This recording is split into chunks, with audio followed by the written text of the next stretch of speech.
조선야담 이야기 시작합니다. 옛날 혼인한 지 3개월 만에 과부가 된 사대부가의 며느리 이야기입니다. 한 명망 높은 사대부 집안에 귀한 아들이 있었습니다. 사대부가의 장손으로 귀하게 자란 아이는 어느덧 장성하여 혼인을 하게 되었지요.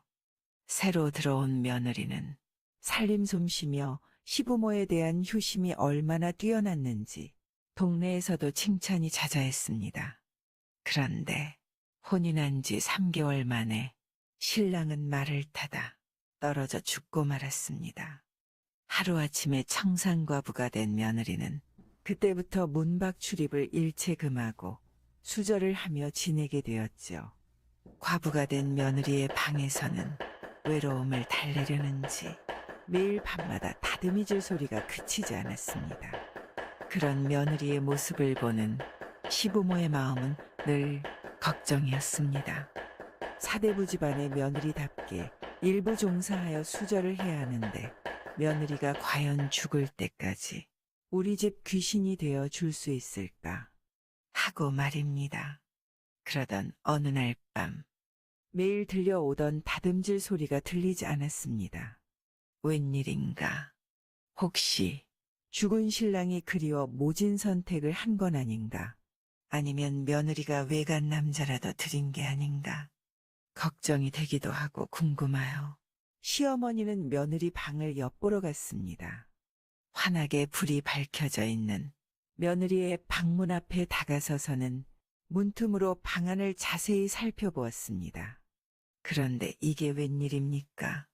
며느리는 베개에 남편이 입던 옷과 갓을 씌워 자기 품에 안기도 하고 눕기도 하고 베개를 다리에 끼워 놓고는 외로움에 몸부림을 치는 것이 아니겠습니까? 놀란 시어머니는 오죽이 남편이 그리우면 저렇게 베개로 허수아비를 만들어 품고 있을까 생각이 들었습니다. 그 후 밤마다 다듬질 소리가 들리질 않는 날이면 시어머니는 며느리가 수절을 못할까 걱정에 잠을 이루지 못했습니다. 잘못하다가는 저 아이가 집안의 먹칠을 하겠구나. 혼자 끙끙거리며 날로 수척해지는 모습을 본 시아버지가 걱정스레 물었습니다. 당신 요 사이에 얼굴색이 영 안 좋아 보이시는데 대체 무슨 일이라도 있소?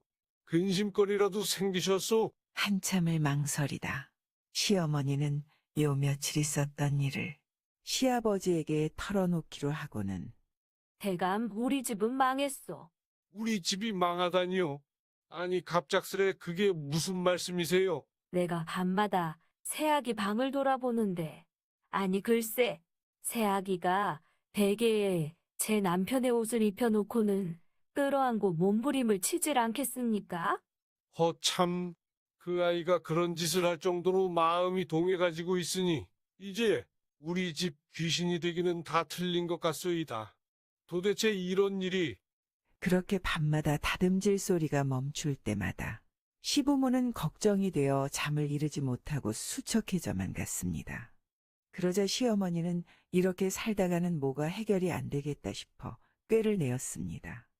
이렇게 매일 밤 집안 걱정을 한다고 뭐가 해결이 된답니까? 내게 좋은 방법이 있어요. 대체 그 좋은 방법이란 게 뭐요? 이제 우리 집 귀신이 되기는 틀렸으니 말 먹이고 소 먹이는 마부를 불러 돈을 쥐어주고는 데리고 가서 살라고 합시다. 그리고 가짜로 실체를 만들어 밤새 배를 앓다가 죽었다고 하면 되지 않겠습니까? 염도 다른 사람이 보지 못하게 대감이 직접 하시면 되지 않겠습니까? 시아버지는 부인이 하는 소리에 눈을 감고 한참을 주저하였습니다. 그리고는 부인 뜻대로 하시지요. 두 부부는 그렇게 하기로 결정하고는 비밀리에 마부를 불렀습니다. 내가 부탁할 말이 있는데 나의 청을 들어주겠나? 시아버지가 돈을 쥐어주며 제의를 하자 장가도 못 가고 말이나 몰던 처지의 마부는 달덩이 같은 세댁을 그것도 돈과 함께 준다고 하니 이 무슨 횡재이던가 하며 당장 그렇게 하지요. 살림미처는 내가 장만해 줄 테니 쥐도 새도 모르게 멀리 데리고 가서 잘 살아야 하네.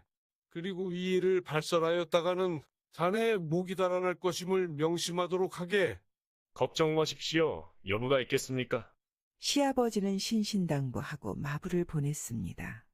그리고는 그날 밤부터 시아버지는 며느리가 아프다면서 이 집 저 집을 돌아다니며 이 약을 구하러 다녔습니다.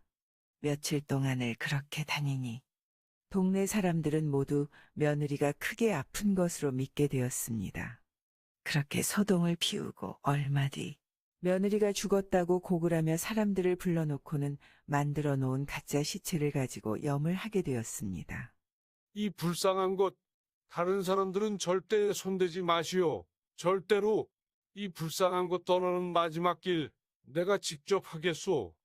그리고 나서 두 내외는 안으로 들어가 가짜 시신에 염을 하고 관을 짜서 그 안에 넣었습니다. 친정 식구들조차도 청산과부가 된 딸의 죽음을 혼자서 살아가느니 차라리 다행이라고 여겼죠. 그리고 나서 3년 정도가 지난 어느 날 시아버지는 임금의 부름을 받고 말을 타고 한양에 가게 되었습니다. 머슴과 함께 한참을 달렸지만 한양이 천리길이라 말도 지치고 날도 어두워져 어느 여곽집에서 하룻밤 묵어가게 되었습니다. 그런데 저녁밥상을 받아 음식을 먹다 보니 희한하게도 자기 입맛에 꼭 맞는 것이 아니겠습니까? 그렇게 맛있게 밥은 먹고 있는데 낯익은 다듬질 소리가 밖에서 들려왔습니다. 방문을 열어 밖을 보니 그 옛날 자기의 며느리가 마루에 앉아 다듬이질을 하고 있는 것이었습니다. 놀란 시아버지는 같이 간 머슴이라도 볼까. 보찜을 얼른 싸 머슴을 데리고 여곽을 빠져나왔습니다. 그러다 결국 가슴이 사무쳤는지 말을 세우고는 지푸라기 하나를 집어들어 목구멍에 깊숙이 밀어놓고는 저녁 먹은 것을 모두